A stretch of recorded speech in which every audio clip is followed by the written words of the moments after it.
साखरे वंश विख्यातं ज्ञानदानपरायणं विनायकं गुरुं वन्दे भो वन्दै मुक्तये ज्ञानप्रतापविलसत्वचनामृतं च अद्वैतभावपटुताहितबुद्धिरस्य ज्ञानेश्वरस्तु भगवान् अवतीर्णयो श्रीरङ्गनाथ गुरुराज नमोस्तुभ्यम् राजस सुकुमार मदनांचा पुतळा रविशेषी कळा लोपलिया कस्तुरी मळवट चंदनाची गुटी रुडे माळ कंठी वैजयंती मुकुट कुंडले त्रिमुख शोभले सुखाचे ओतले सकळई काशे सोनतळा पांघरे पाटोळा घाणे निळ सावळा माह्यानो सकळईत मी वागे किसावा तुका म्हणे जीवा आदिर नाही कस्तुरी मळवट चंदनाची गुटी रुळे माळ कंठी वैजयंती.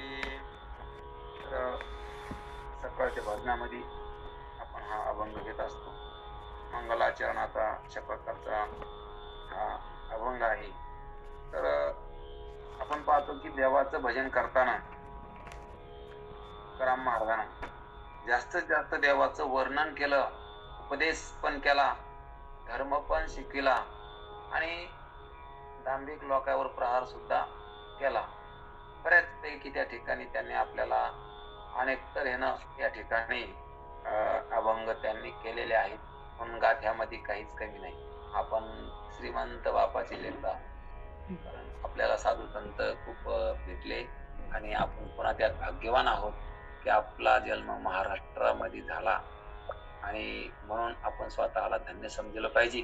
कशामुळे तरी आपण धन्य नाहीत की आपण संतांच्या संगतीत आलो, आपल्याला देव आवडायला लागलाय, आपलं पाऊल योग्य मार्गावर पडलेलं आहे. म्हणून कोणी जरी काही म्हणलं तरी काही घाबरायचं काम नाही. आपण योग्य मार्गाला लागलेलो आहोत म्हणून आपण निश्चित ठिकाणी पोहोचणार आहोत. फक्त आपलं त्या ठिकाणी मार्ग योग्य सापडणं हे पहिलं महत्वाचे आहे.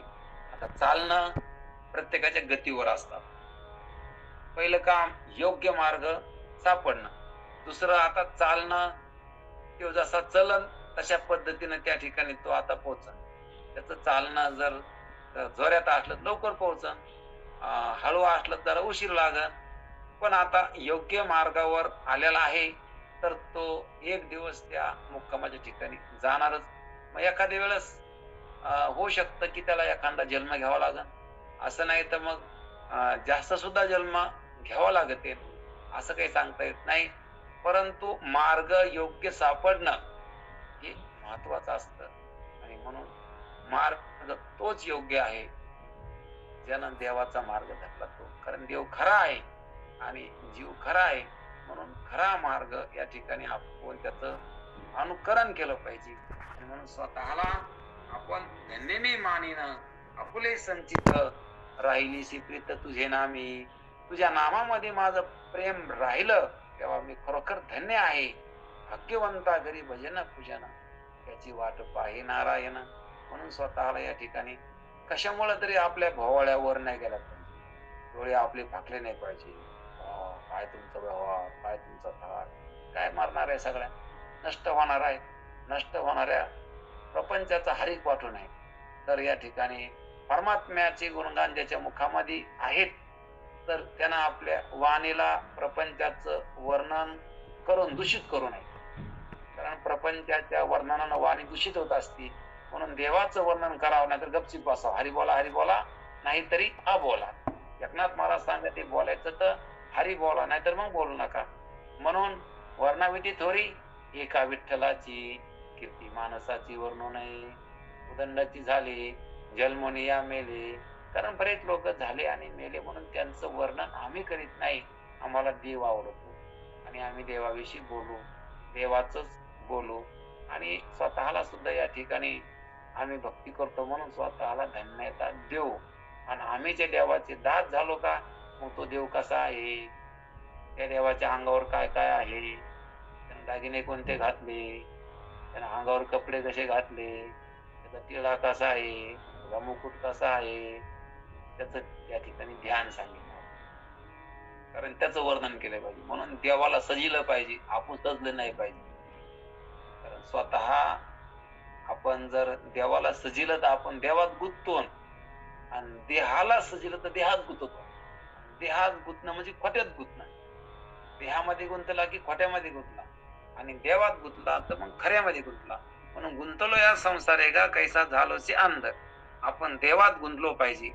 खोट्या संसारामध्ये, खोट्या पिंडात, खोट्या ब्रह्मांडात आपण गुंतलो नाही पाहिजे. म्हणून या ठिकाणी आपण जे लोक आपल्या देहाला सजी देत, चांगले कपडे, भारी भारी साड्या, भारी भारी कपडे, भारी भारी त्या ठिकाणी दागिने, त्या ठिकाणी नटणं, ब्युटी पार्लर, येऊन त्यो अशा प्रकारचं, मग ते देहातून बाहेर निघतच नाहीत, कसेच निघत नाहीत. कारण अगोदर त्या देहाला म्हणणं, मी म्हणणं इतकं पक्क झालंय आणि परत परत त्या देहावर जास्त प्रेम करायला लागले. अरे पण ज्याच्यावर प्रेम करायला लागले का, तो देह म्हातारपणी ज्याची त्याला आवडणार नाही. म्हातारपण कोणाला आवडत नाही, आणि म्हातारा माणूस आवडत नाही. आणि म्हातारपण चांगलं असतं का? हा देह कसा होणार आहे? रोग झाल्यावर आवडतं का? ज्याची त्याला आवडत नाही, दुसऱ्याला पण आवडत नाही. म्हणून रोगी शरीर आवडत नाही, म्हातारपण आवडत नाही, आणि मृत्यू सुद्धा आवडत नाही. आणि या देहाला तर सगळं येणार आहे. जन्म मृत्यू जरा व्याधी, दुःख दोष अनुदर्शनम. जन्म मृत्यू व्याधी जरा म्हणजे म्हातारपण, हे सर्व काही आहे. आणि बरं असू द्या, पण इथं अशा प्रकारची शक्ती आहे, अशा प्रकारचं या ठिकाणी या देहामध्ये कर्तृत्व करता येतं, विचार करता येतो, अशा प्रकारचा शहाणपणा या देहामध्ये आहे. या सगळ्याहून मी वेगळा आहे. असू द्या सगळं, परंतु हे सगळं माझं नाही. माझं नाही म्हणल्यावर किती दुःख असलं तरी माझं नाही. जळायलंय घर, पण दुसऱ्याचं जळायला लागलंय, माझं जळना. मला काही बेदर्भाचं काम नाही. मरायला लागलं शरीर, पण ते पंचभूताचं आहे. देह हा पाचाचा आणिला उसना, आणि देह शेवटी पंचतत्वात विलीन होत असतो. मग त्याला आताच विलीन करायचं म्हणजे मरायचं असं नाही, तर ते मरणार आहे अशा प्रकारचं ध्यानात घ्यायचं. देह जाईल जाईल. तुकाराम महाराज हेच शिकिते आपल्याला, याशी काळोबा खाईल. देह हे काळाचे, देह काळाचा असताना तुम्ही आपला म्हणायला लागले की नसल्याला तुम्ही जाळ आपल्या अंगावर घेतला. याचं मरण कोणी घेतलं? ज्याला नाही त्यानं घेतलं. मरण कोणाला नाही, आपल्याला मरण नाही. पण आपल्याला नेहमी वाटतं की मरण कोणाचं आहे, माझंच आहे. कोणी मेलं की आपल्याला वाटतं एक दिवस आपल्याला बी जायचं. म्हणजे मरण आपण लावून घेतलं. दुसऱ्याचे ओझे आपल्या माता घ्यायचे, कान दाटीचे, धनुर्धरा. दुसऱ्याचं वजं आपण घेतलं. म्हणले आम्हाला वजं व्हावं लागलं. का व्हावं लागलं? तुम्ही काहून घेतलं? वजं तुमचं का दुसऱ्याचं? अशा प्रकारचे हा देह या ठिकाणी काळाचा आहे. मग हा देह मरण तर तुमचा का काळाचा मरण? काळाचा जाईल. मग काळानं रडावं का आपण रडावं? आपण याच्यावर कशाला प्रेम केलं? कशाला मी माझं म्हणलो? कसे असत्य मानेला संसार, काय केले चार माझे माझे. कानाही शरण गेलो नारायणा, कानाही वासना उरिली, वासना उरिली नाही, देवाला शरण गेला नाही. आणि म्हणून तुला या ठिकाणी याच्यातून बाहेर पडायला तयार नाही. सगळे बाहेर पडणार, पण कशातून? खोट्यातून. म्हणून देह खोटा आहे, त्यातून आपण बाहेर पडणार. म्हणून या ठिकाणी आपला बाहेर पडायचं. कुठून पडायचं? या खोट्यात. आपण खरे असताना आपण या ठिकाणी बाहेर पडत नाहीत. आणि म्हणून आता बाहेर पडायचा उपाय काय? तर आपण या कोणाचं वर्णन सोडून द्यायचं, देवाचं वर्णन चालू करायचं. आपल्याला रिटर्न आता आपल्या मनातलं हे खोटं जाईना. आपला संसार वाटतंय ताप व्हावा लागलाय, पण तरी पण संसार आवडायला लागलाय. आपलं मन तिथून निघत ना. तुका म्हणे माशी गुंतली लिगाडी. माशी त्या लिगाडामध्ये गुंतली, आता ती काही बाहेर पडायला तयार नाही. मग आता देवाची मदत घ्यायची, देवाला शरण जायचं. आणि मग भजनामध्ये काय सांगितलं? हेच बोलले तुकाराम महाराज. देवाचं वर्णन केलं. जीव हा नेहमी संसाराभोवतीच फिरतो, संसार त्याला सोडून देतो. तो मोकळा होतो. पुन्हा दुसरं धरतो. एक खोटं गेले की दुसरं खोटं धरतो, एक खोटं गेले की दुसरं खोटं धरतो. जाऊ द्या, ते गेलं ना, आता गेलं धरू. जाऊ द्या, ते गेलं का? एक शरीर गेलं की दुसऱ्या देहाला मी म्हणतो. परत पुन्हा मी म्हणणं तसंच राहिलं. आणि परत डुकरात देह भेटला तर मग तिथल्या देहाला मी म्हणतो. कद्याचा भेटला की तिथल्या देहाला मी म्हणतो. लक्ष 84 न चुके फेरा. अंती ते न करा होणे गाढव कुत्रा. तुकाराम महाराज सांगत, तुम्ही जर संसारामध्ये जर आसक्त राहिले, गाढव कुत्रे व्हावं लागतं. गाढव कुत्र होणं आवडतं का आपल्याला? म्हणून तर संत सांगते भजन करा, तुम्हाला गाढव कुत्र नष्ट व्हायचं. गाढवासारखा गाढवपणा सोडून द्या आणि देवाचं भजन करा, असं आपल्याला प्रेमानं सांगायला लागले. करा रे बापांनो, साधन हरीचे लावून सांगायला लागले, प्रेमानं सांगायला लागले. कारण त्यांना आपल्याविषयी प्रेम आहे, दया आहे. प्रेमापोटी त्यांचं बोलणं असतं. आपण कोणाच्याच नादी लागू नये, कारण सगळे पदार्थ नासवान आहेत. इथे काय मी माझी, कोण वागविल वजी, देहा केविरीजी, देह काळाची भातुकी. हा सगळा संसार काळाच्या मुखामध्ये गेलेला आहे. आणि आपल्याला जर जायचं असलं तर मग आपण याला माझं म्हणा. आपल्याला वासना नाही, आपल्याला दुःख व्हावं म्हणून म्हणून आपण देवाचं भजन केलं पाहिजे. म्हणून सर्वांना देवाचं भजन करावं. यासाठी आपल्या संप्रदायामध्ये खूप वारकरी संप्रदाय एक असा संप्रदाय आहे की जगाच्या पाठीवर असा संप्रदाय, अशा पंढरपूरच्या वाऱ्या, अशा प्रकारचा सोहळा कुठंच नाही. जगाच्या पाठीवर एकमेव त्या ठिकाणी आपण भाग्यवान आहोत की आपण त्याचे साक्षीदार आहोत. आणि म्हणून स्वतःला आपण भजन करून जर मुक्त नाही झालो तर आपण अमृताच्या डोहात पडून बी उपाशीच. पण आपण पडलो अमृताच्या डोहामध्ये, पण तोंडाला अमृताच्या डोही बुडीचे, तोंडा वज्र मिठी पाडीचे. तोंडाला त्या ठिकाणी बांधून घेतलं, बिलकुल तोंडामध्ये एक थेंब पण जाऊ द्यायला नाही. परमार्थ करावा तर आपण त्याचा पुरेपूर फायदा घेतला पाहिजे. कोणी घेऊ नाही, कोणी ऐकू नाही. ऐकलं तर बरे, नाही ऐकलं तरी काही गरज नाही. एखाद्या भिंतीला सांगावं, एखाद्या घराला सांगावं, कावाड बंद करून सांगावं, आपण आपल्याला सांगावं, काही गरज नाही. पण आधी आपली शुद्धी करी. ऐकत असलं तर ऐकली, नाही ऐकलं तर काय गरज आहे. म्हणून ऐकणाऱ्याला वाटू नाही की हा मी ऐकायला म्हणून यायचं सांग नाही, असं काय नसते. हे परमार्थ आपल्यासाठी बरं का, असं काहीच नाही. आपले आपण करा सोडून. कारण प्रत्येकाचा परमार्थ हा, कारण ज्यानं केलं त्याचं कल्याण होईल. आणि सांगणारा तरी काय त्याच्या घरचं सांगत नाही, ते संताचं सांगायला लागला. आणि संतानं सांगितलेलं ते संताचं नाही तर ते सर्वांचं आहे. म्हणून सर्वांच्या कल्याणाचं आहे, सर्वांच्या हितांचं आहे. म्हणून त्यानं काय दुसऱ्याच्या नादी लावलं नाही. लावलंय नादी तर खऱ्याच्या. आणि खरा कोण आहे? परमात्मा आहे. तो कसा आहे, त्याचं रूप कसं आहे, त्याचं नाव कसं आहे, त्याचं गाव कसं आहे, तो करतो काय, अशा प्रकारचे मग त्याच पाहता. आपण संसारामध्ये सगळं पाहा लागलो, पण ते सगळं त्या ठिकाणी बुडाला खोट आहे. इथून तिथून काय सगळं खोटच आहे. हा संसार वृक्ष तैसा, मोडो तू मांडो तू असे सहसा, न दे कोणी लोक पिसावे यमाने. लोक याला खरं मानायला लागले. हा मोडायला लागलाय, मांडायला लागलाय, उत्पन्न व्हायला लागलाय, नष्ट व्हायला लागलाय. उजे ते नाशे, नाशिले पुनरपी दिसे, टिका यंत्र जैसे, परिब्रह्मे अभ्यासच केला पाहिजे, चिंतनच केलं पाहिजे, अर्थासह पोथी वाचली पाहिजे, लक्षात घेतलंच पाहिजे. जर नाही घेतलं तर मग त्या ठिकाणी आपला काही फायदा नाही. म्हणून सोपं करून ठेवले, ज्ञानेश्वरी करून ठेवली, गाथा करून ठेवलाय. अर्थाचा वाचा, ते वाचून आपल्याला कळतच असत. कळायसारखंच लिहिलंच आहे. पुन्हा पुन्हा वाचा, 10 वाऱ्या वाचा, 100 वाऱ्या वाचा, अर्थ पाहून वाचा. नुसते पारायण करून फायदा नाही, कारण कळालं नाही तर मग काय. आणि म्हणून अर्थाविन पोथी वाचूनही काय. म्हणून लक्षात घ्यायचं आपल्याला. साधू संत आपल्याला सांगायला लागले की त्या देवाचं ध्यान करा. तो देव कसा आहे, ज्या देवाचं ध्यान करायचं राजस आहे, खूप सुंदर आहे, सुकुमार आहे, दिसायला खूप छान, दिसायला छान आहे, देव सुंदर आहे. एवढंच नाही, मदन अत्यंत सुंदर, त्याला म्हणायचं मदन. त्या मदनाचा पुतळा आहे, कारण सगळे सुंदरपणा एकीकडे आणि देव त्या ठिकाणी त्या सगळ्या सुंदरपणातला सुंदर आहे. कारण सगळं सुंदर आहे देवामुळे आहे.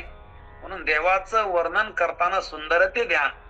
उभे विटेवरी करकटेवरी, कारण कशात गुतू नाही, कशाला चांगलं म्हणूच नाही. देवापेक्षा सगळं कनिष्ठ वाटलं पाहिजे, देव श्रेष्ठ वाटलं पाहिजे. म्हणून देवाचं भजन करताना त्यानं सुंदर शब्द वापरला. रूप पाहता लोचनी, सुख झाले व साजनी. किती सुख झालं त्या रूपाला पाहिल्यावर. ते रूप किती सुंदर असा, किंवा सुंदर ते ध्यान, काय ध्यान सुंदर असा. उभे विटेवरी, असा आमचा देव उभा आहे विटेवर.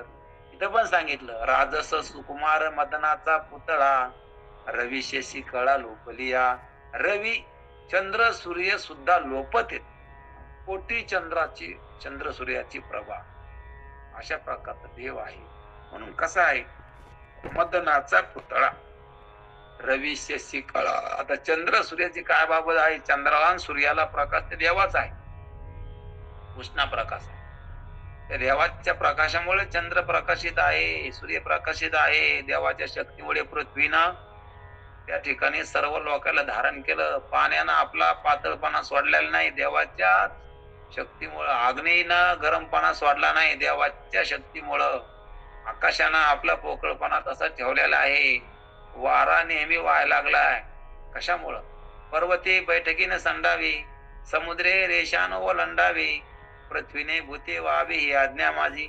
म्या बोलविल्या वेद बोले, म्या चालविल्या सूर्य चाले, म्या हलविल्या प्राण आले जगाचा चालिता. म्हणून सर्व काही देवाची एकमेव सत्ता आहे, म्हणून कोणाची सत्ता मानायचीच नाही.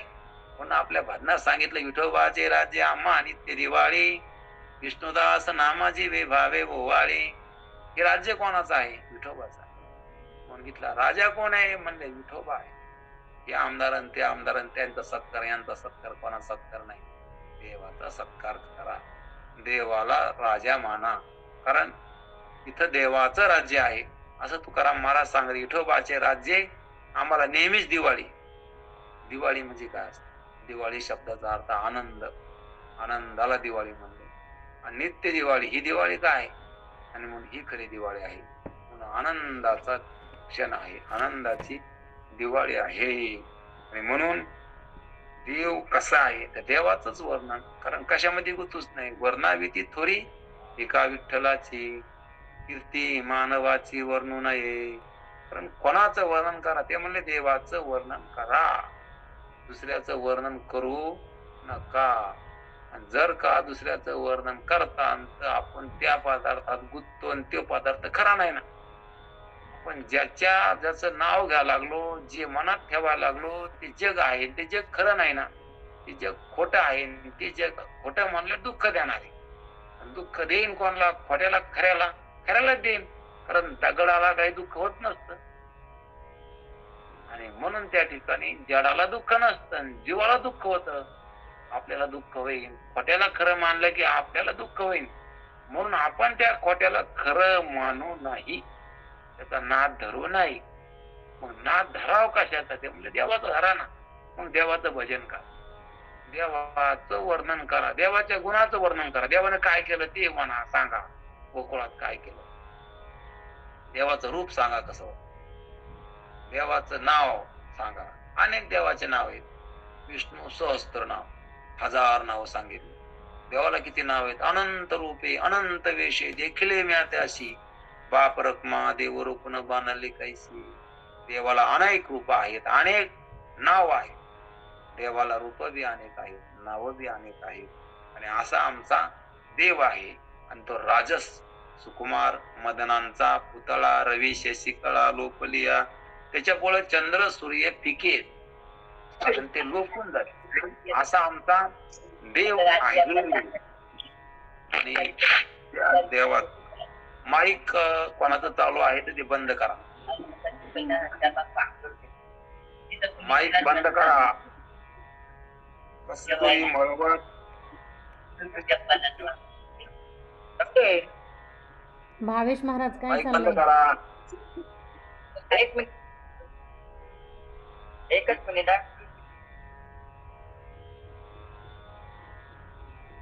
कस्तुरी मळवट चंदनाची उटी, डोळे माळ कंठी वैदयंती. कस्तुरी सुगंधी पदार्थ त्या देवाला लावले. चंदनाची उटी आहे आमच्या देवाला. आमचा देव कसा आहे? देवाचं वर्णन, देवाचं गीत गावा, देवाचं नाव घ्यावा, देवाला पाहावा, बोलावा विठ्ठल, पाहावा विठ्ठल, करावा विठ्ठल जीव. यानं काय होईल? ते आपलं मन शांत. मनामध्ये देव बसल्यावर ते मन त्या ठिकाणी किती प्रबळ होईल. काळावर सुद्धा वार करी, अरे मनच राम होईल. त्या मनात देवाला बसवा, त्या देवाचं भजन करा, देवाचं नाव घ्या, पुन्हा देवाचं वर्णन त्याच्यामध्ये करा, त्या मनामध्ये करा. तो देव कसा आहे, मग देव कसा आहे तर ते सांगा कसा आहे. ते म्हणले तुकाराम महाराज सांगा ते त्याला कस्तुरी मळवट भरलाय देवा, उटी लावली चंदनाची, त्याच्या कंठामध्ये वैजयंती माळ आहे. वैजयंती माळ गळा शोभे श्रीमंत, शंख चक्र गदा पद्म आयुधे सोबत, सावळा सुकुमार जैसा कर्दळी गाभा, चरणीच्या अनुपुरे वाकी गर्जती नभा, ओवाळी तामन उभे ठाकले ठाई, समदृष्टी समान तुकया लागला पायी. तुकाराम महाराज सांगत असा देव आहे. वैजयंतीच्या माळा जगामध्ये आहे आणि त्याचं वर्णन काय करावं. कोटी चंद्र सूर्य त्याच्या प्रभा त्याची अशा प्रकारची आहे.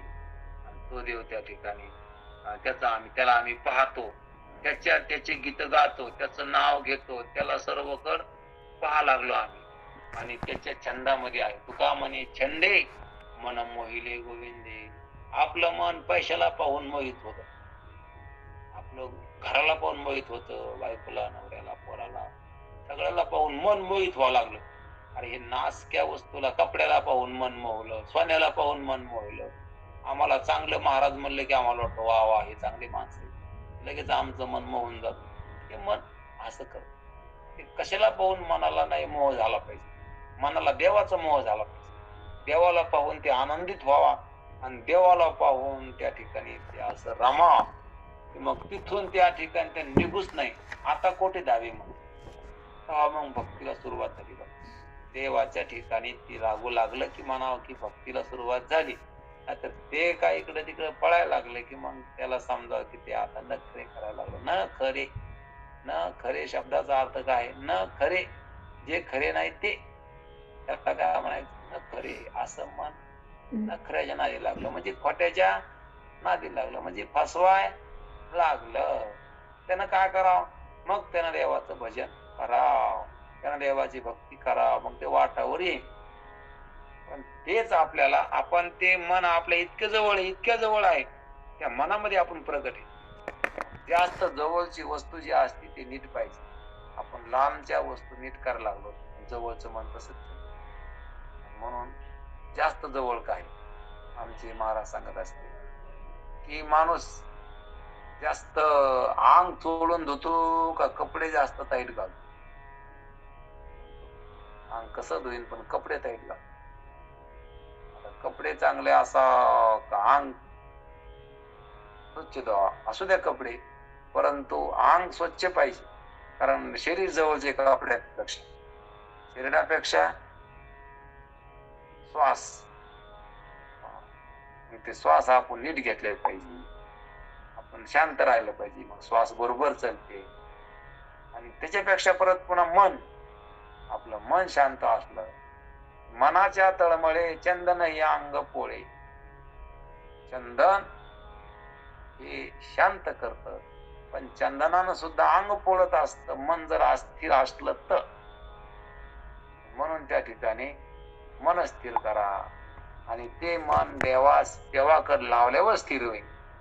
कारण आपण ज्या ज्या वस्तूकडे मन लावायला लागलो का त्या वस्तू अस्थिर आहे. पण त्या वस्तूकडे लावा, मग त्या अस्थिर वस्तू मनाला काय करत्या, अस्थिरच करत्या ना. आणि अस्थिर मन दुःख देत असत. चंचल इवनम कृष्णम परमाती बलवदृढम तश्याम निग्रह म्हणणे वायुरिव सुदुष्करम.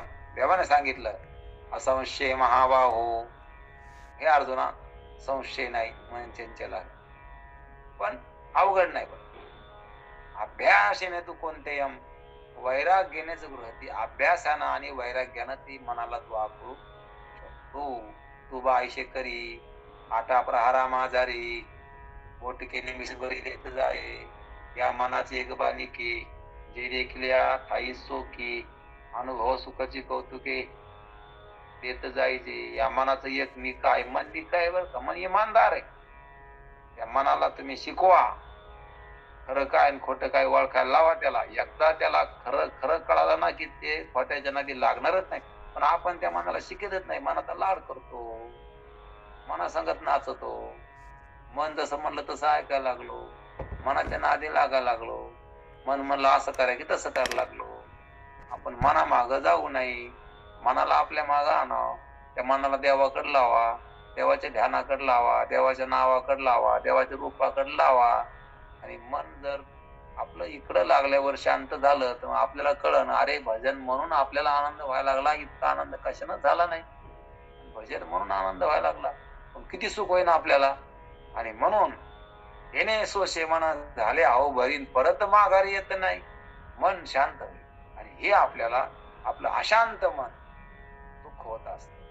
देवाने सांगितलं की त्यामध्ये अशांत शकुत सुखम.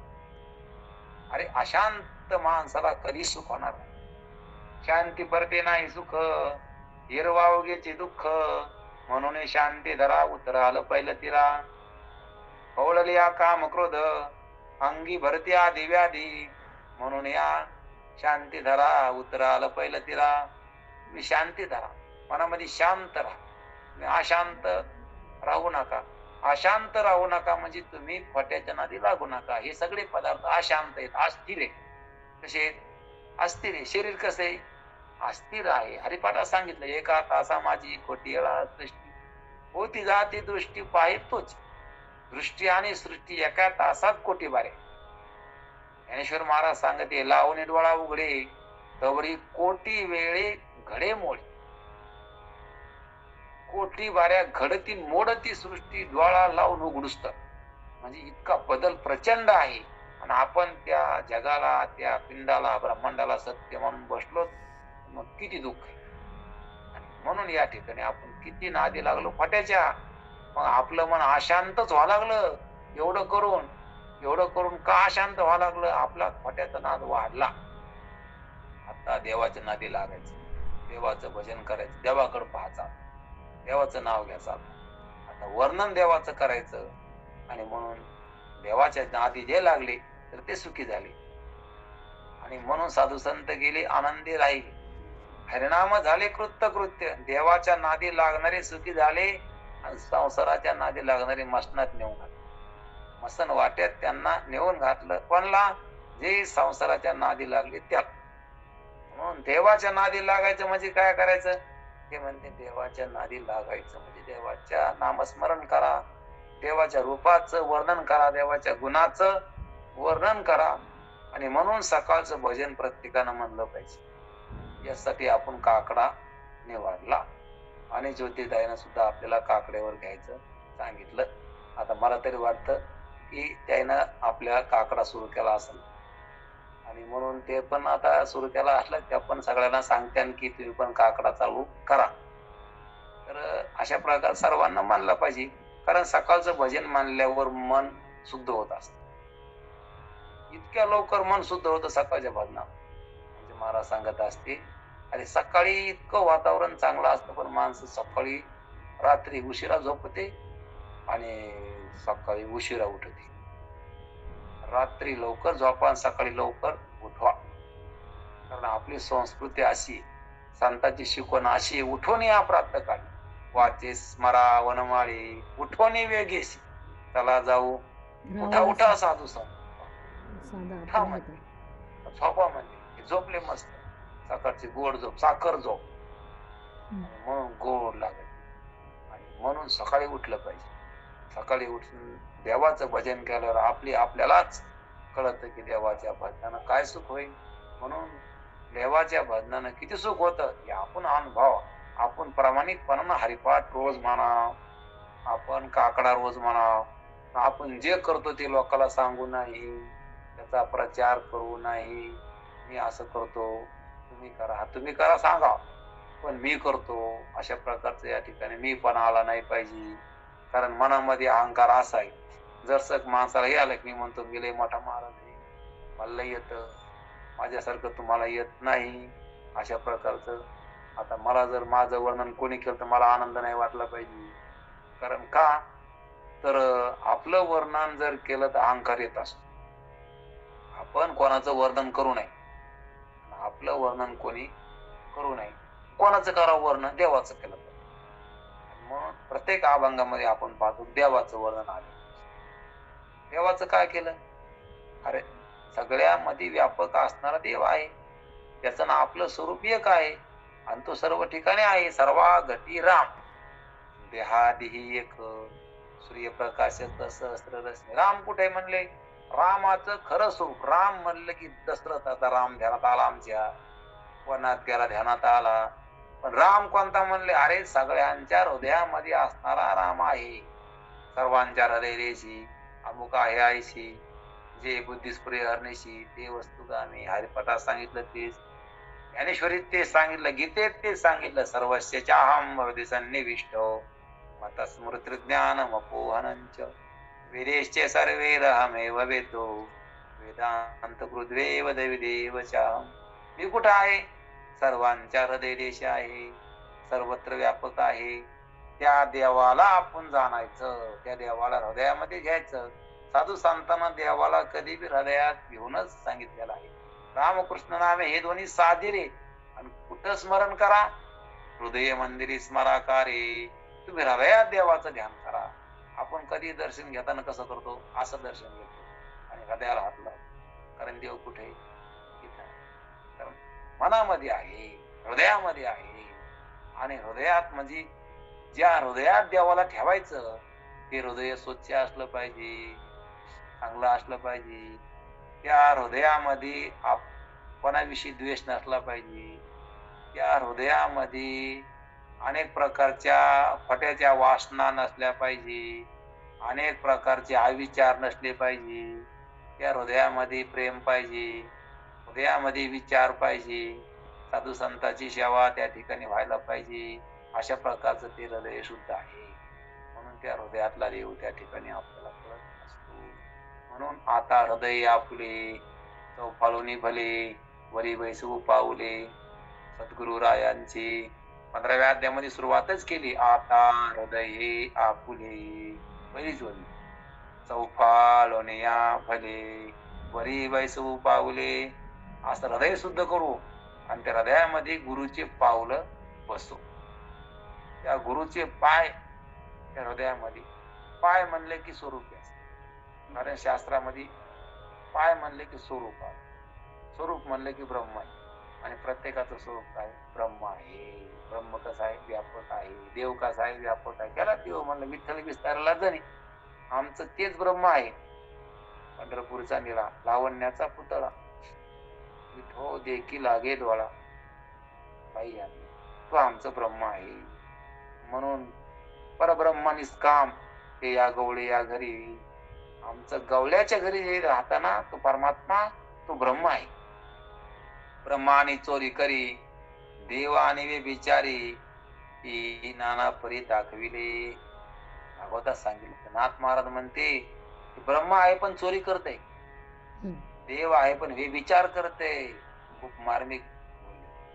देवानं विचार करावं का, देवानं चोऱ्या करावं का? अशा चोराचं विचार्याचं वर्णन केलंय सुकाचार्यानं. आणि जे सुकाचार्य आईच्या पोटात 12 वर्षे, व्यासाचं पोर एक त्या ठिकाणी, ब्राह्मणाचं पोर एक खेळाशी भ्यालं. 12 वर्षे लपले रे, कापत कापत बाहेर आले ते, नागवेच पळून गेले रे.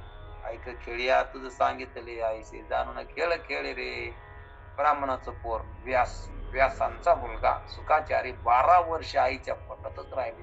नको रे बाप्पा, आपल्या योग बलानं, योग सामर्थ्यानं आईच्या गर्भात 12 वर्षपर्यंत वास केला. ते म्हणजे बाहेर यायचं नको. कारण या ठिकाणी मोहमाया, माणूस बाहेर आला की कवा कवा काय काय करत ते लोक बाहेर आले. आणि मग आतमध्ये सोहम सोहम जप करीत होत. बाहेर आले की कवा कवा कवा म्हणलं मी, कवा म्हणलं मी, अशा प्रकारे. म्हणून नको रे बाबा बाहेर जायचं. आता आतच बसू. 12 वर्ष लपलं आणि बाहेर व्यासानं त्याला बोलल्यावर योग बलानं आता त्या ठिकाणी भेद भेद बाहेर आलं. व्यासाचं पोर एक खेळाशी भ्यालं. 12 वर्ष कापत कापत बाहेर आलं. भोंगळत पळून गेलं, नागवं पळून गेलं. कपडे सुद्धा नाही घातले. इतकं त्या ठिकाणी त्याला, इतकं त्या देवाच्या प्राप्तीचं वेळ लागलं होतं की देव मला कधी प्राप्त व्हावा, कपडे घालण्यात वेळ जाईल.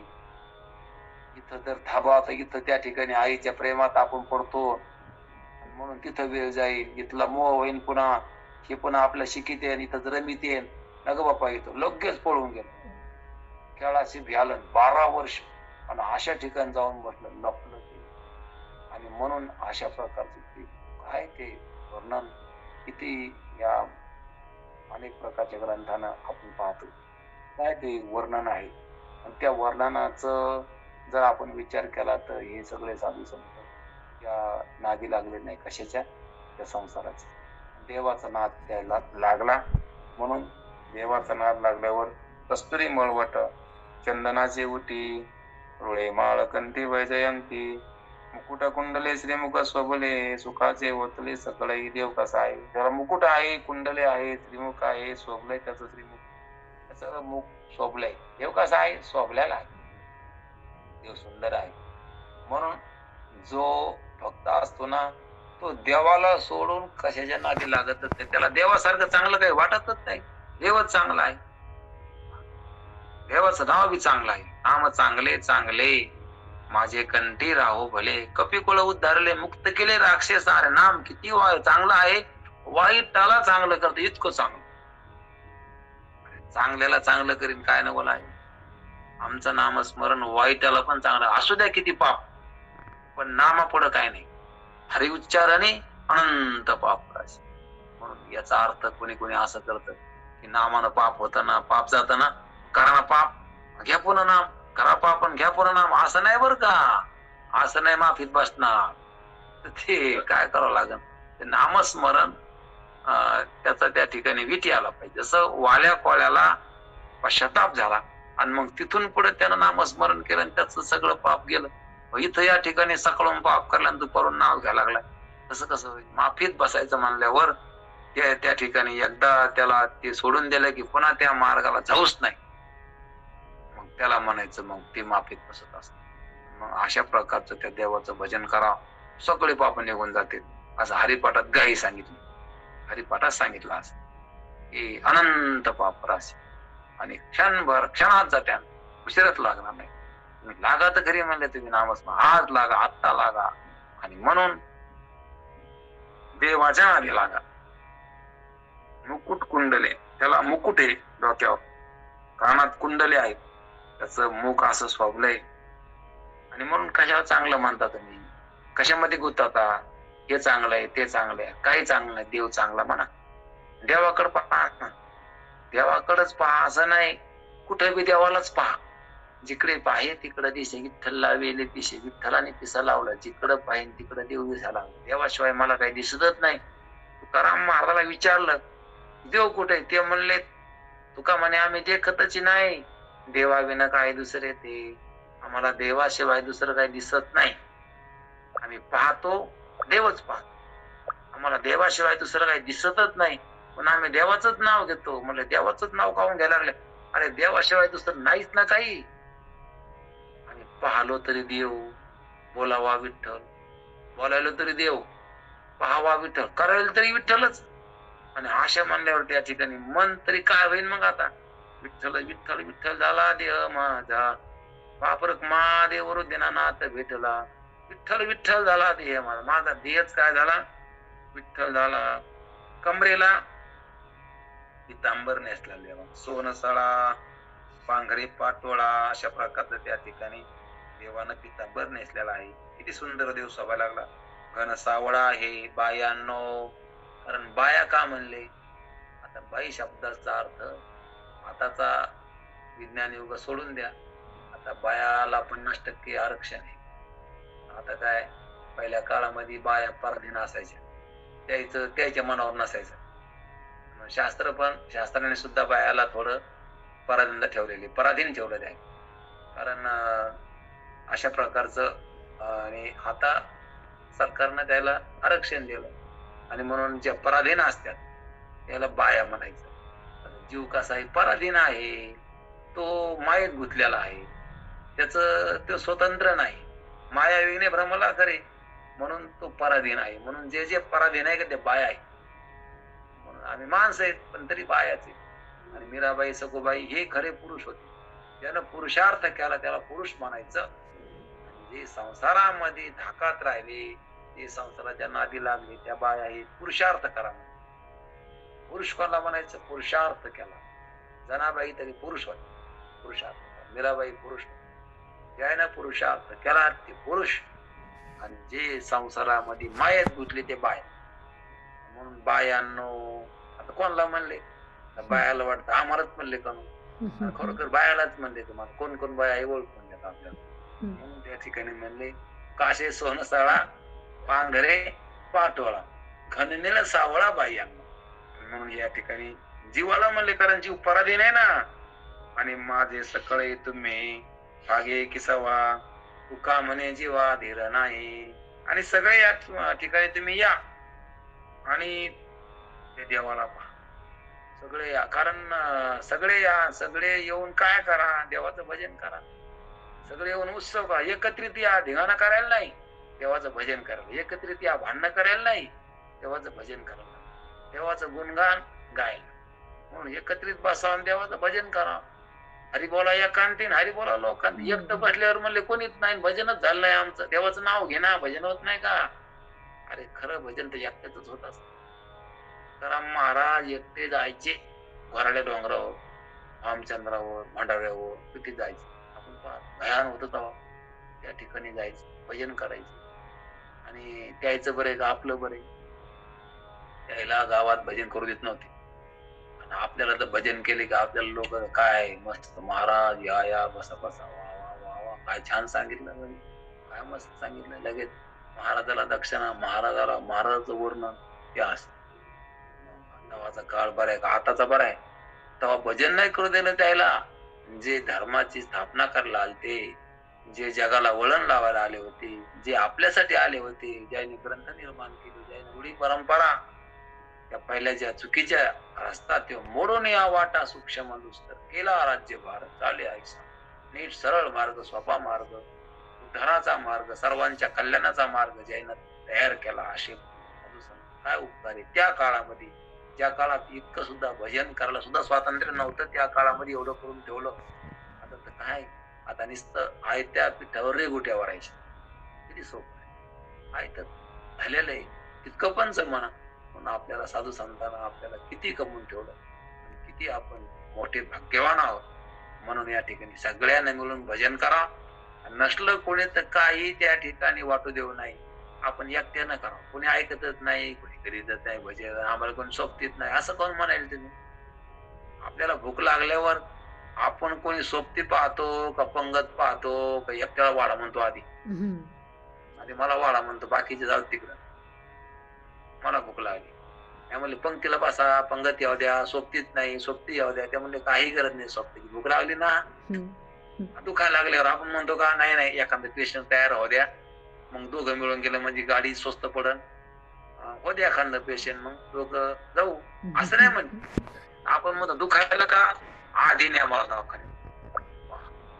आणि म्हणून हाय गे नाही, एकट्याला पुरत नाही न्यायला, गाडी करून न्यायचं 2 माणसं. एखादं होते पेशंट तयार, मग दोघांनी नेऊ सांगत नाही नाही मला न्याय. म्हणून इकडे दवाखान्यात एकट्याला जमत. होय प्रल्हाद भाऊ, एकट्याला झालं दवाखान्यात जमत, भूक लागल्यावर एकट्याला जमत, भजन करायला कोण जमत नाही. म्हणजे आमचं काय आता पोतीत बंद पडली, आता काय सोबतीच नाही कोणी. अरे पण एकटा म्हणणार, कारण एकटे सवरावलं पाहिजे. येताना एकटे, जाताना एकटे, आहे की नाही? येताना आपण या उतरायच्या नादी आहेत, या दांगडूत राहायला सवय लागली आपल्याला. वास्तविक पाहता येताना आपल्याला सोबती नव्हतं. जन्माला तवा किती जण आले संघ, जाताना संघ किती येते. हा वाट लावायला येते, मसन वाट्या येऊ शकत नाही. जाताना एकटे, येताना एकटे. म्हणून मध्ये कशाच, मध्ये बरेच सोबती गेले, पण ते मध्येच सोडून दिलं त्यानं आपल्याला. आपल्याला मधात टाकलं त्यानं. कोणी? त्या मधातले नाही, सगळे मधले ते समजे कोण आहेत सगळे. त्याच्यातच जीवलंय गुतलाय आपला. याच कसं होईल, त्याचं कसं होईल, त्याचं कसं होईल, हे कसं करू, ते कसं करू. इतकी चिंता लागली, झोप येईना, भाकर जाईना, सगळं असून बी सुख होईना. पण का चिंता, चिंताम परिमेयांतम प्रलयांतम पाश्रिता कामोपभोग परम यदा वदती निश्चिंता. 16व्या अध्यायात सांगितलं तेव्हा ना, चिंताम परिमेयांतम, प्रलयापर्यंत चिंता करू. माझं कसं होईल, माझ्या पोराचं कसं होईल, त्याच्या पोराचं कसं होईल, याचं कसं होईल, त्याचं कसं होईल, त्याचं कसं होईल. अशी चिंता करत राहतो. ही चिंता सोडून चिंतन करा. जे चिंतन करीत नाही का ते चिंता करीत असत. जो चिंतन करतो का त्याला चिंता येत नसते. चिंता ते पळाली गोकुळा बाहेरी, प्रवेश भितरी केला देवे. देवानं प्रवेश केला गोकुळामध्ये. गोकुळ कोणतं म्हणजे ते ना हे गोकुळ. आपलं देह म्हणजे गोकुळ आहे, इंद्रिय म्हणजे गायी आहेत, आणि इंद्रियाचा समुदाय म्हणजे गोकुळ आहे. गोकुळ इंद्रियाचा समुदाय. ह्या गोकुळात जर हरीनं प्रवेश केला तर चिंता पळून जाईल ना. पण त्या हरीला प्रवेश होऊ देना ना. आदले काम क्रोध त्याला मारा. काम क्रोध बकरे मारा. उद्या रुक्माईच्या वरा. काम क्रोध हे बकर मारून टाका. हे बकर येतो याला कापायचं. काम क्रोधाला काम क्रोध बंदी खाणी याला मारून टाकायचं. काम म्हणजे वासना हो, आणि क्रोध म्हणजे ती वासना अपूर्ण राहिली की मग क्रोध येतो. म्हणून फडका उठतो, आग होते अंगाची. माझ्या मनासारखं झालं नाही का, हे मला भेटलं नाही का, कसं भेटलं नाही पाहतो आता, असं तसं क्रोध काम क्रोध हे मारून टाक. कारण ते काही सुख होत येत नाही, आणि ते आपल्याला संतांच्या संगतीत आल्यापासून हे कळत नाही. म्हणून आधी घे राम नाम. तू आधी काय तर राम नाम घे. आणि म्हणून लवकर आपण काय केले पाहिजे, गडबड केली पाहिजे. आयुष्याचा भरोसा नाही. हे सकाळच्या भादना शिकित येते. आयुष्य जात आहे पहा, काळ जपत असे महा, स्वहितांचा घोर वहा, ध्याने राहा श्रीहरीच्या. म्हणून देवाच्या ध्यानात राहा. देवाचं ध्यान करा. कारण त्याचं ध्यान केल्यावर काय होईल, आपण त्याच्या नादी लागल्यावर तो बी आपल्या नादी लागल. तो काय करेन, आपली चिंता त्याला लागल. आता देव आपली चिंता करीन म्हणल्यावर मग आपल्याला चिंतन करायला काय हरकत आहे. पांडवाची चिंता कोणी केली, द्वारकेचे राणे. कोणाच्या घरी, कौरवाच्या घरी, पांडवाच्या घरी पांडवाच्या घरी होते. कारण पांडव भजन करीत होते आणि कौरव आपल्या सत्ता संपत्तीच्या मधात. आणि हे पांडव भजन करीत होते. किती दुःख आलं तर रडत बसले नाही ते पांडव. देवाचं नाव घेतलं. येऊ द्या संकट, तितकं जास्त भजन करू. येऊ द्या दुःख, किती येऊ द्या. अरे देव काय, देवा पुढं काय दुःख आहे, पुढं काय. तुका म्हणे संकष्टाशी शरण जावे मारुतीशी. किती संकट येऊ द्या, काय करणार आहे आपण देवाला शरण गेल्यावर. आणि म्हणून आपल्या संप्रदायामध्ये देवाचं भजनाला खूप महत्व. कारण देवाचं भजन केल्यावर दुःख येईल कसं, होईल कसं. आपण जर देवाचं भजन केल्यावर दुःख म्हणतच नाही. जे आरती व्हायला लागले त्या आरती आपलं भजन होईना का, असं म्हणलं पाहिजे. दुःख व्हायला ना म्हणले, कसं काय दुःख व्हायला लागलं, आम्ही भजन करून बी. तू उगाच म्हणायला लागला भजन करतो, तू भजनच करीत नाही. कारण भजन केल्यावर दुःख होणारच नाही. जेवण केल्यावर पोट भरतच असतं, भजन केल्यावर चिंता पळत असते. आपण भजनच होईना आपलं. भजन इमानदारीनं भजन केलं पाहिजे, आवडीनं केलं पाहिजे, प्रेमानं केलं पाहिजे. आणि भजन केल्यावर काय होत असतं, चिंता राहत नाही. आणि चिंता कोण करतं, देव करतो. हे संतांचे शब्द आहेत, हे किंचित सुद्धा खोटे होत नसते. कारण हरिपाठातला अभंग आहे, आवडीने भावे हरिनाम घेशी, तुझी चिंता त्याची सर्व आहे. तरी माणसं कपाळाला हात लावून बसते, आमचं कसं होईल. नेहमी टोचत पोटात. वरून त्या ठिकाणी फ्रेश दाखवते आणि मस्त दाखवते. जगाला वाटलं पाहिजे हे मस्त हसून दाखवते, पण आतून रडते, आतून दुःखी असते. स्वतःला त्या ठिकाणी अशा प्रकारचं वाईट समजते. काय माझ्या कर्मात असं, काय पाप केलं असं, काऊन सोयीत असं उलट होईना आमचं. इकडं त्या ठिकाणी मनात दुःखी येत आणि बाहेर चांगलं दाखवते. कपडे अशा प्रकारचं हसणं, म्हणजे हसण्यात रडणं असतं. देवाचं भजन केल्यावर किती दुःख असू द्या, त्या दुःखात सुख असत. कारण पांडव वनवासात होते पण आनंदी. दुर्योधन राज्यावर असून त्या सुखात रडणं होतं. दुःख पोटामध्ये दुःख होत होतं की पांडव येते ना एकदाच आपलं मारून टाकते सगळ्याला. कारण आता लय पेटलेले ते असं त्या ठिकाणी. इथं त्या ठिकाणी अशा प्रकारचं पांडव वनात असून सुद्धा देवाचं नाव घेत होते आणि आनंदानं भजन करीत होते. म्हणून आपण जर आनंदानं भजन केलं, असू द्या संसार किती दुःखाचा, काय करतो संसार, आनंदानं भजन केलं. म्हणून प्रेमानं देवाचं भजन आपण करायचं, चिंताच करायचं नाही. नेहमी जास्त भजन करायचं आणि मग काही चिंता करायचं नाही. कारण संसार हाय कोणाचा, देवात द्यालाय कोणी? अरे शरीर देवानं दिलंय, सांभाळलंय देवानं, राहिले त्याच्यामुळं, आणि जाणार तर त्याच्या इच्छेनं. मग त्याची काय इच्छा असेल, ज्यानं चोच दिली दिवस दाना देत असत, चिंता करायची नाही. आणि म्हणून जो चिंता करतो का, तो देवाचा भक्त कसा? आणि म्हणून देवाचं चिंतन नेहमीच केलं पाहिजे. सदा नाम घोष करू हरी कथा, तेने सदा चित्ता समाधान. त्याच्यामुळे चित्ताला समाधान भेटन. सदा करा, सदा, कधी मधी नाही. हप्त्याची हप्त्याला आणि घंटाभर असं नाही, रोजची रोज 1 घंटा काय नाही करा. चांगली ठीक आहे, सवय लावली, पण पुन्हा वाढायचं. मनातले मनात अखंड करायचे. नाही म्हणले आता कवा बी करायचं, कारण काम कधी करायचं? ते म्हणले काम करता करता करा. हरी बोला द्या, हरी बोला घ्या, लाभानं सवय. बऱ्याच सवय लावल्या म्हणून तशा प्रकारचं करा. आपण सर्व कार्य करता हरी बोला, देवाचं नाव घ्या, देवाचं नाव घ्यायला काहीच अडचण नाही. आणि नित्य देवाचं नाम घेतो तर त्याचा देह सुद्धा पवित्र होतो. पवित्र तो देह, वाणी पुण्यवंत, जो देह अचूत सर्व काळ देवाचं भजन करणारा, त्या ठिकाणी त्याचं सर्वच पवित्र असतं. त्याचं देव सुद्धा त्या ठिकाणी त्याची इच्छा करते. देव ही चिरचरणीची माती, धावत चालते मागे मागे, काय त्यावर लय वेगळे आणि वैकुंठ नायक जयाकंठी. अरे वैकुंठाचा नायक परमात्मा ज्यानं कंठात धारण केला, त्याला काय कमी? म्हणून देवाला कंठात धारण करा. खरोखर तो भाग्यवान आहे जो देवाचं भजन करतो.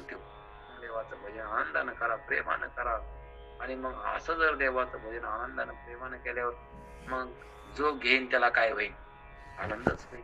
संसार घेतल्यावर दुःख व्हावं लागलं, कारण संसार दुःख आहे ना. दुःख काय? मरुतो म्हणून दुःख आहे. देव कसा आहे? सुखरूप आहे. त्याचं भजन केल्यावर काय होईल? आनंद होईल. म्हणून आनंद विठोबा झाला माझे मनी, देखिले लोचनी विटे सहित पाहू दे. मला सकाळच्या भावना सांगू दे, तेव्हा मला आनंद झाला. कशामुळं? म्हणजे पाय पाय गोड तुझे रूप, गोड तुझे नाम. संसार गोड आहे का? कडू आहे. कारण सगळे रडत येईल, हो पण रडत हो. रडत गेला, येताना रडत आला, जाताना पण रडत चालला. येताना रडत जरी आला पण जाताना रडत जायचं नाही, हसत जायचं. कारण शरीर सुटता नाही, मी नाही, माझं नाही, खरं नाही, हा प्रपंच माझा नाही, त्याचा माझा काही संबंध नाही. माझा संबंध देवासंग आहे. तो माझ्यापासून कधी बाजूला होत नाही. माझा देव आहे, देव माझा, मी देवाचा. हिचं माझे सत्य वाच. देव माझा आहे, मी कोणाचा आहे? देवाचा आहे. असं म्हणून देह सुटलं पाहिजे. असं भजन प्रत्येक ठिकाणी करावं. आणि अशा प्रकारच्या या ठिकाणी इथं आपण आता थांबू आणि आता पसायदान घेऊ. आता विश्वात्मके देवी, येणे वागयज्ञ तो शावे, तो सोनी मज द्यावे पसायदान हे. जे कळाची व्यंकटे सांडो, तया सत्कर्मी रती वाढो. भूता परस्परे पडो मैत्र जीवांचे, दुरितांचे ते विरजावो. विश्व स्वधर्म सूर्य पाहो, जो जीवांचील तो ते लावो. प्राणिजात वर्षोत सकळ मंगळी, ईश्वर निष्ठांचे मांद्याळी. अनवर्त भूमंडळी भेटतो दया भूता, सदा कल्पतरुजे अरो. चैतना चिंतामणी जे गावो, बोलती जे अर्णव पियुषां. चंद्रमे जे अलांछन, मार्तंड चेता पहिन. ते सर्वै सदा सज्जन स्वीरे होती, मोना सर्व सुखी. पूर्ण हो नित्य निलोकी, जो आदि पुरकी आखंडे. आणि ग्रंथोपजीवी विशेष लोकी, दृष्टादृष्ट विजय होवा म्हणे. हे तमने श्री विश्वेश्वरा हो, हा होईल दान पसावो. येणे वर ज्ञान देव सुखिया झाला, येणे वर ज्ञान देव सुखिया झाला, येणे वर ज्ञान देव